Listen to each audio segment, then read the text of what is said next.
We are here with the entirety, almost, of Even If We Lose, the band that has won, ironically considering their name, the Metal Storm Awards for the Clandestine Cats. How do you feel about your winning, even if you lose? Who wants to go first? Great. Yeah. Okay. I jumped in straight away. Okay. Do I need Yeah. to So call you yeah. one by one to make sure that none of you talk over each other? I think you can just mention a name and then the guy will reply. All Might be right. best. I will randomly assign each question to one of you. Therefore, George, how do you feel about even if we win? Even if we win. Well, it was actually pretty interesting because we had no clue that we were actually going to be part of the whole structure, and in the end we took part. I think we won the December award, and then we actually won the whole event or the whole year structure. So that was quite interesting for us to see, given the fact that we're a new band, and yeah, people were hearing us from yeah, all over your viewers, and in the end we're like, okay, people actually are interested into seeing what we do. It was quite nice. Mhm. Thankfully, we're also competing against bands that nobody has heard of, since that's the entire point of the feature. Yeah, that's true. That's true. Yeah, so that was a good part. That's someone who's like freshly into the whole yeah, that whole structure where they haven't heard they haven't heard these bands, and in the end just even came out as on top. So that was pretty nice. Hmm. Oh, next time you're in the big leagues, next time you're competing against Full Cult of Luna, good luck with that. We wish all the luck to Yeah. them. Let's go. All right. Have you discovered anything out of the bands that you were up against in that category?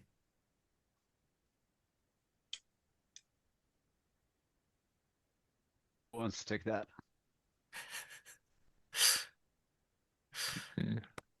That's not very fair play of you. Uh, yeah, maybe I can answer that. So, yeah, so basically, of course, as a band, we did the research, right? It's competition after all.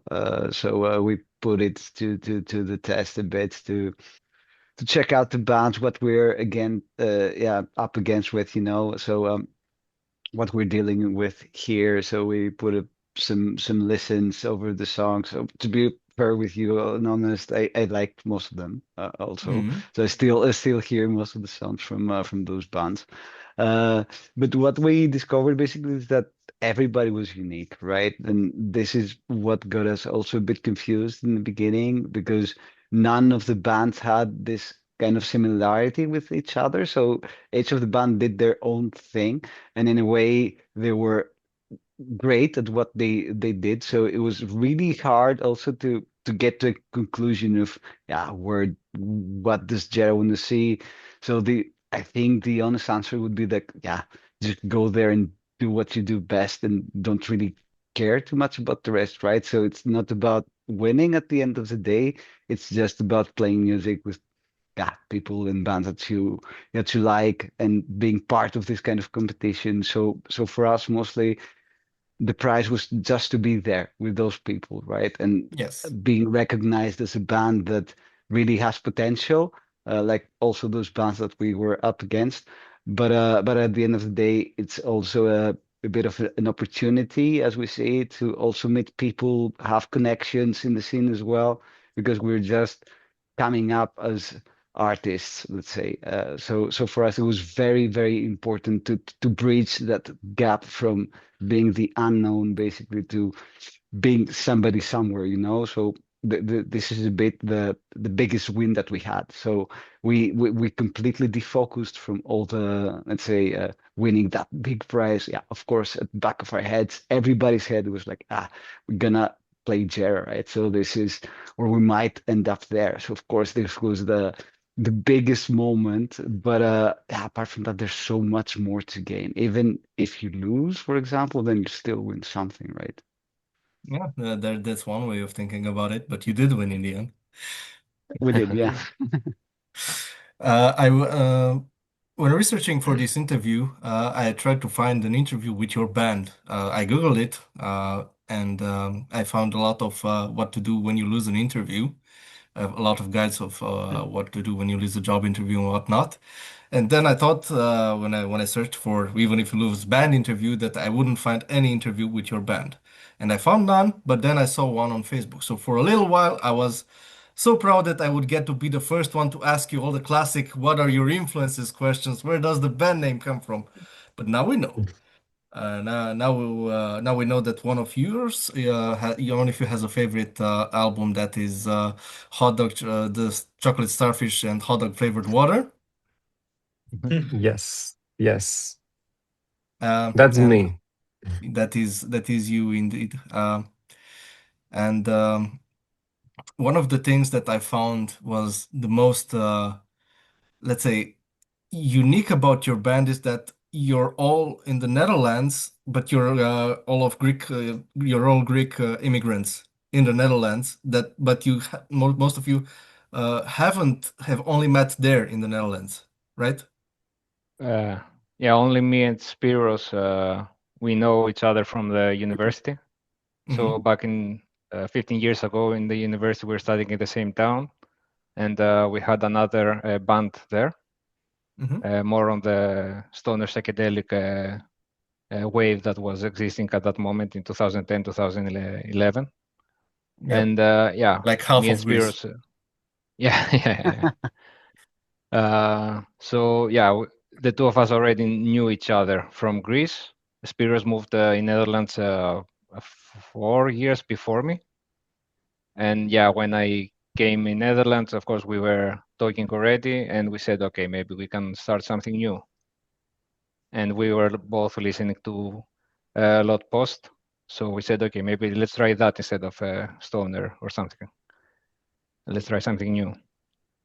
And yeah, as you probably read on the, as you said on the only one other interview that we have, that is basically how then Spiros met George in a concert, and then At the Villagers of three of Renina us City or Brutus. It was actually I was yeah, gonna mention, yeah, in the villages of it yeah. in the villagers, Yeah. Mm. and then yeah, the three of us played jumped like 2 times, I think, or 3 times, I don't remember, something like that. And then me and George went to Brutus concert, and then I was outside. We were outside to smoke, and then yeah, we were talking Greek, and then another Greek guy came and said, "Oh, guys, you're Greek. Okay, I will." And then we start talking. And then on the next intermission, I was out with that Greek guy Mm-hmm. talking Greek, and then Chris came and they, "Oh, guys, you're Greek. Okay," and then he stayed with us. And then yeah, basically we were talking about music, etc., and about some other concerts that we may go together. And yeah, basically I did a little stalking of Chris' Facebook, to be honest. Exactly. And then because uh, Yeah, because I I used, used to play. Yeah, so the guys were looking for a bassist at the time, and I used to play bass back in Greece in a sludge metal band. And yeah, Aris did his magic and stalked me thoroughly. And so, yeah. this guy plays bass. To be honest, I What a also nice checked the other timing. Greek guy. So Yeah. so Oh, if the other guy was playing bass, maybe the other guy will be the bass, in, even if we lose. Who knows? man. But I figured uh, finding a drummer would be more difficult. Like for a bassist, you just demote a guitar player. I was This is exactly what I have done. Demote. Tough I word. was so amazed actually when I met George because yeah, it was through a friend, right? So I was hanging out with this guy who happened to be his cousin, of course. And then yeah, we just said, "Hey, let's hang out sometime. Hey, there's this concert, let's go there. I will be my cousin." I was like, "Who the fuck is that guy?" But yeah, okay, sure, whatever. And then he brought George. Then we start like chatting a bit, and then I met him, and then I'm like, okay, there's something interesting about the guy which I cannot explain. So I would like to know more about his story and where he came from, what type of music he listens to. And then we start chatting, and I was at the point like, yeah, this is really matching. The chemistry is fucking amazing. So I really want to ask like. You're really into music. Like, don't tell me that you play drums. I said, yeah, of course I play drums. And I said, yeah, of course you play drums because everybody does play drums, right? So it's so easy to find a drummer these days. And then I said to Aris the exact same moment, like, hey, I found us a drummer. Look at that. So let's go jam. And then this is how also the guys then met Chris, and we started all jamming together a bit, and then yeah. Yeah. This And I was remember Well, from about the actually, first. Yeah, sorry. J- I remember from the you first actually. already Oh yeah. jam. Sorry, George. Yeah, it was like Chris came in. He came to jam with us for the first time. I was talking with him on the phone. I was telling him, okay, if he's interested. He was like, yeah, I'm interested.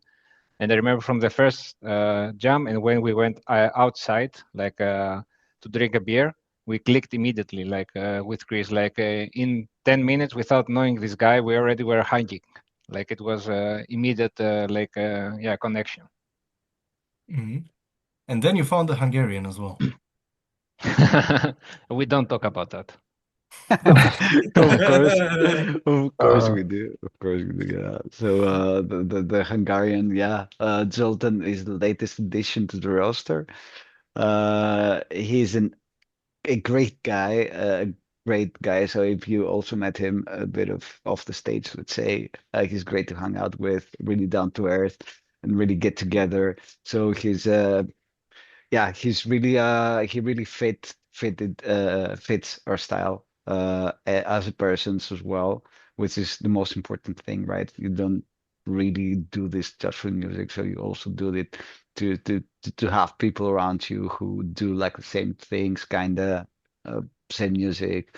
You do really want people that understand what this means, right? Because yeah, the music comes from somewhere, and this somewhere most of the time is this kind of magic, let's say, that happens when you meet people who are really feeling connected to you and can understand you in multiple ways.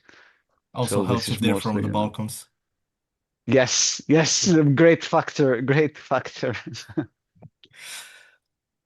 So he's playing the bass in the band right now, right? Yeah, maybe Chris can explain his transition.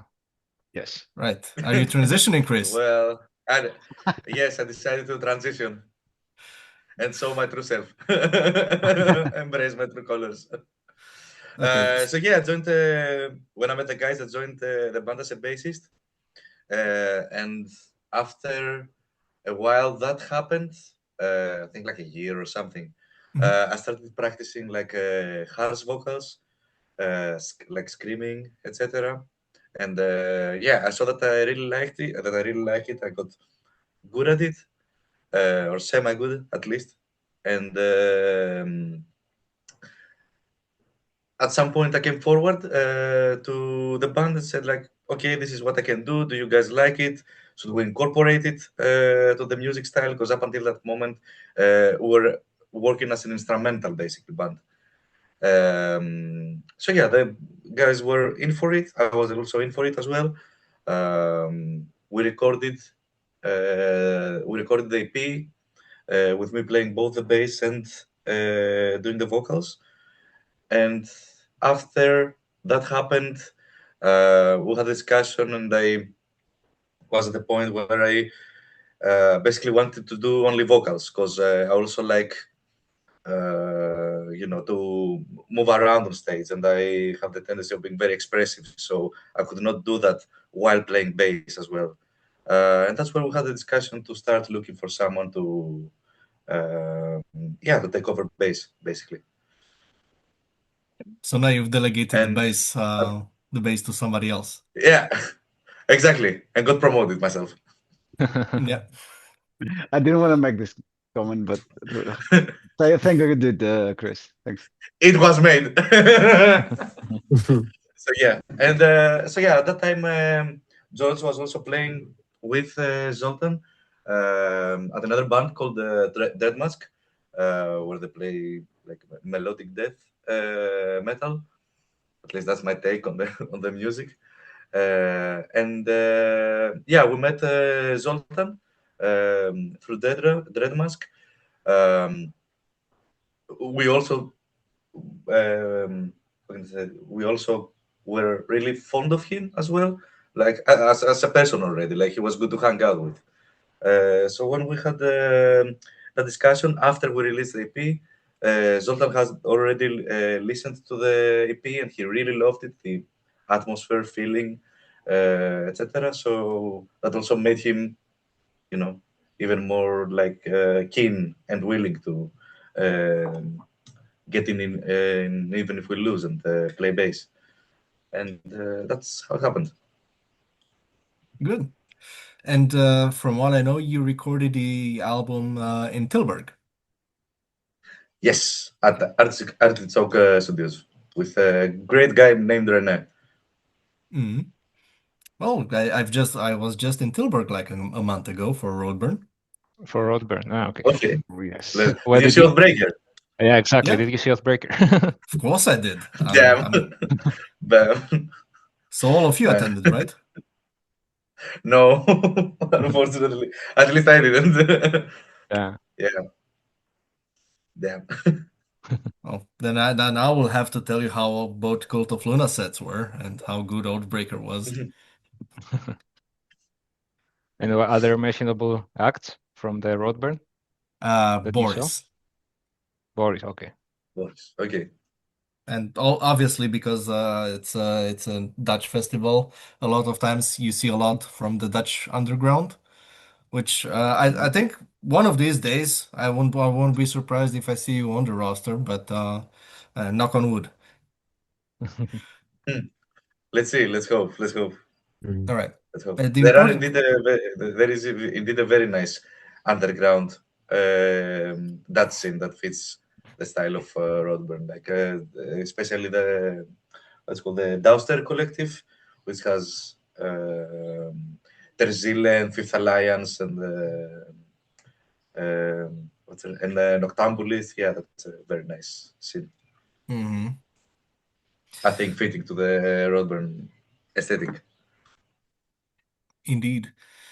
Uh, are you working right now on a follow-up to your debut EP? Good question. Kind of, but very slowly.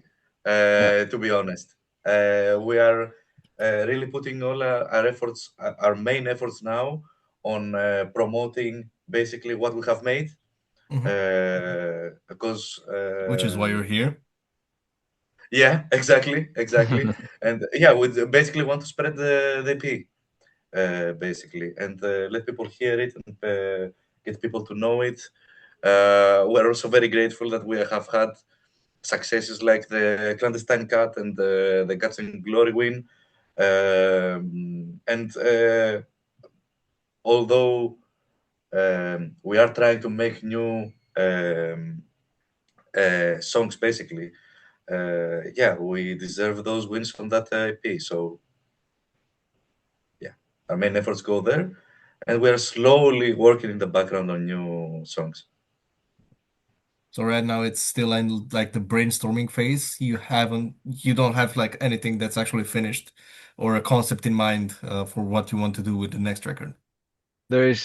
Yeah, so with us, let's say as a band, there's always concepts. There's always something going on. So this we can say for sure. There's always riffs, ideas, maybe half songs, maybe whatever. So there's always something going on, and yeah, we can call it the brainstorming sessions. So it's just that we have so much, all of us, so much inspiration from everything that's happening around, let's say. So we feel the need, and we're obligated in a way to do that for us and also for the people that cannot express themselves without with music, let's say, right? So we're here to maybe do that for them as well. And this is what we received back also from the EP. So we constantly onto something, but nothing really crisp yet. So yeah, we've tried to fit the best together, but we also want to take our time before we do, and then release something because we don't really want to rush it, you know. And of course, we want to keep the momentum going, but from the other end, we also want to make it happen once it's ready, you know. And yeah, of course, you can say that when you are giving, let's say, life to a track, then it's never ready. But yeah, at some point you have to say that, yeah, this is it. For the EP, because it's 4 songs that go on together for a little over half an hour, which by most standards, except in post-metal, it is quite a full-length album. It's enough to call it a full-length album.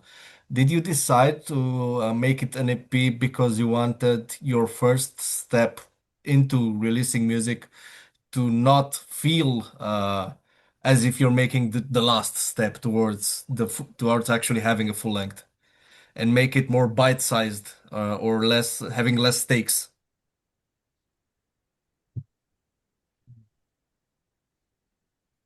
Uh, Mm, can you? I personally didn't follow your question.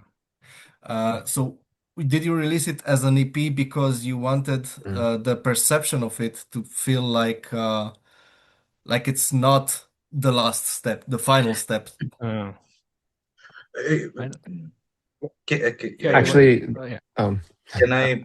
Ah, yeah. You can take it. I'm okay. Okay.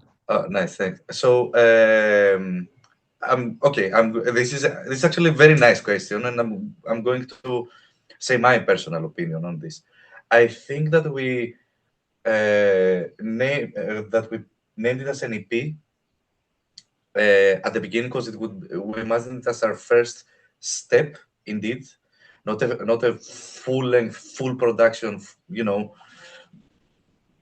high level, I don't know, Cult of Luna level, let's say, for example, production for us. So, like our first step to introduce this band to the world, which stuck for with us.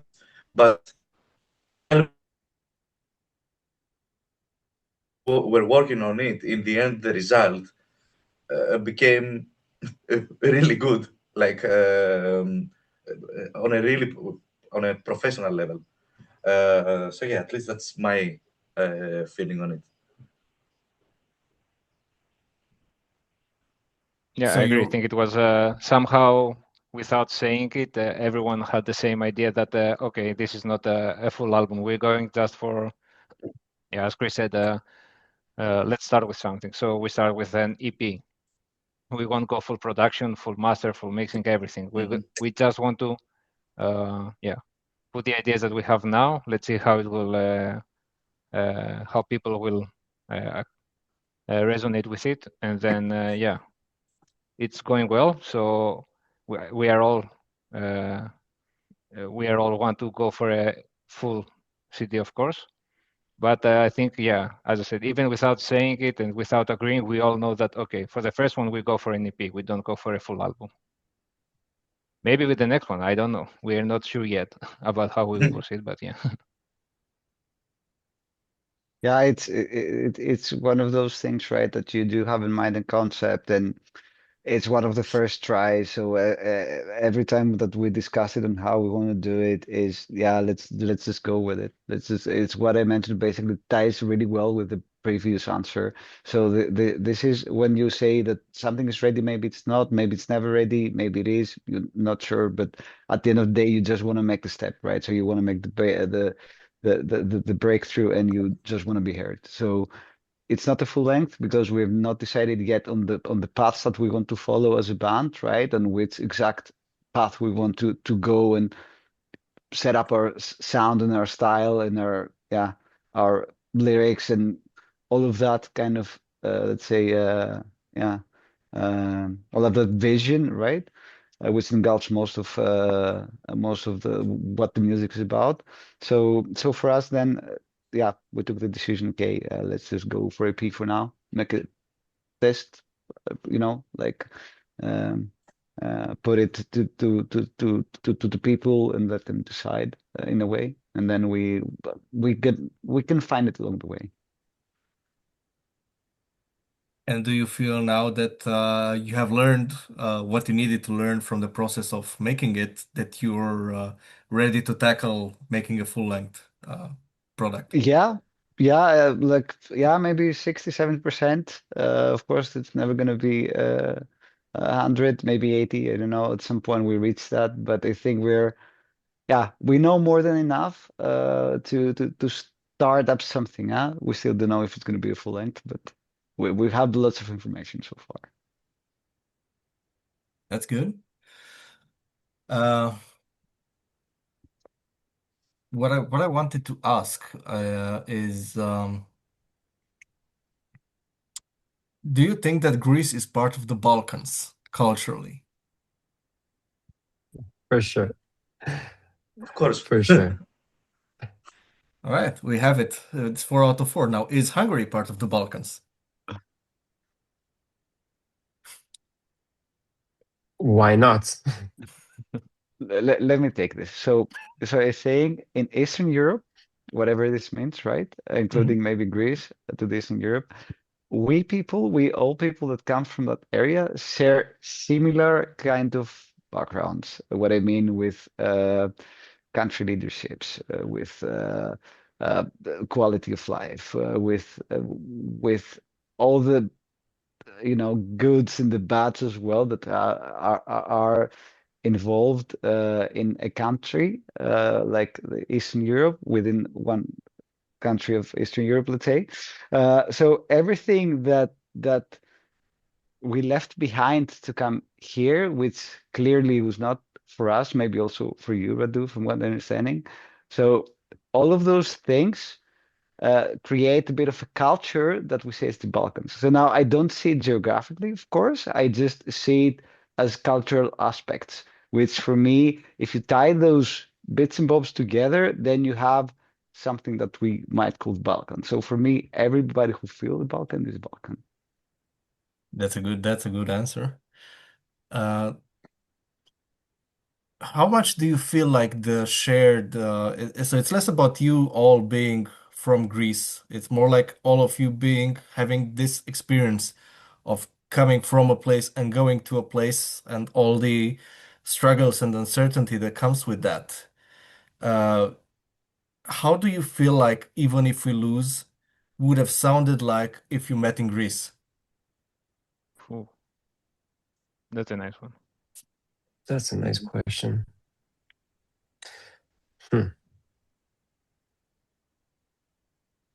If we were English, even if we lose, wouldn't exist. Okay, even if we win. Yeah. Probably yes. Wouldn't okay, maybe that's my take on this. But even if we lose, exists because it's you know that expression that they say that we are the sum of everything that has happened before to us. This is this band. This is every band. This is the sum of us moving here and all our previous experience and the feelings. Exactly And why I maybe- asked. All the maybe this is- changes. Yeah. Exactly, and maybe this is also because at the heart of the EP lies the concept of change in general, and especially of moving abroad. Xenos means being foreign, being an immigrant, which is one of the tracks. Marching Blue Giants is about leaving your place and change. Depths is about going through the process, and then Tuari is about overcoming the change.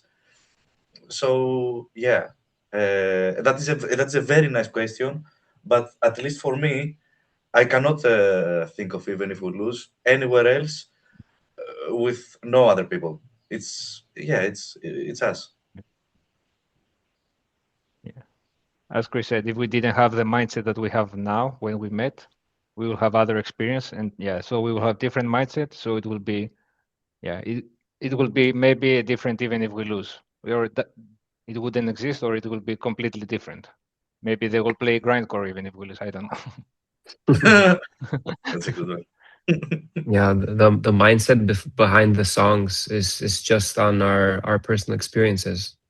So the lyrics, the music, the melodies, the fights between us. So there's so many parts where, yeah, it's just because what we've gone through, generally through immigration and during our lives here. Okay. Because I have the free version of Zoom, I only have 5 minutes left from the meeting, so I only have time for Okay. two more questions. The first one is tied to the previous one, is that all of you have this shared experience of being in one place and deciding that you want to go to another. How do you right now I'm still living in the place where I was born, and I've often considered moving. How do you make the final decision that this is what you want to do, that you want to move out? Yeah, I Cool. think this is something different for everyone. Like, Mhm. yeah. Yeah, it's Yeah. yeah, it's I think personally for me, I'm gonna speak personally. I don't want to take chances with the rest of the people here. So personally for me, it's when you say when you see that this is it, it's not gonna go better, and it's definitely not gonna go worse. So for me, this is the deciding point where I made, okay, I just want to move on. I just want to do something different, definitely different than what I'm doing now, because this is going nowhere. And then you say, yeah, this is it. This is the decision. And this is mostly the rule applicable to everything, right? So even in music, if you are in a band, for example, and you are at the point that, yeah, this doesn't fill me up anymore, so I do want something different, then you move on. Within a job or in a relationship or anywhere, it's the utmost point where you can get and say, okay, this is it.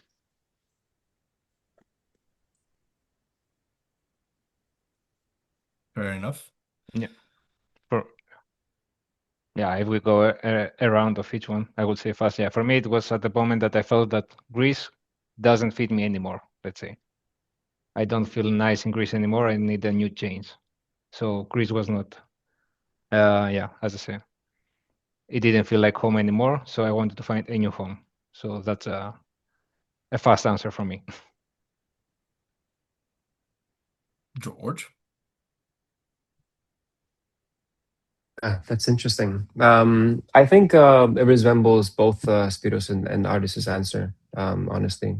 And I think generally it's just the feeling of leaving some things behind and going through something new.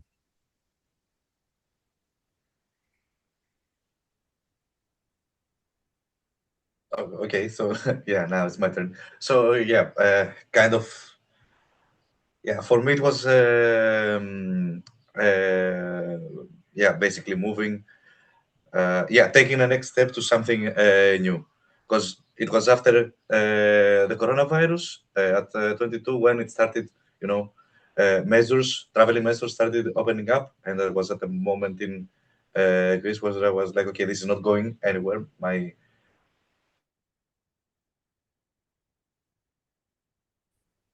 plans to move abroad, and here we are. Okay. Then, because we only have time for one more question, if you could get any living director to direct a music video for Even If You Lose, who would it be? George. Oh, Michael Bay. interesting. No, no, that's a joke. That's a joke. Hmm. I'm not very familiar with directors. Interesting. Yeah. I really like the work that actually Amenra does. Yes, and like the wider community of the Church of Ra.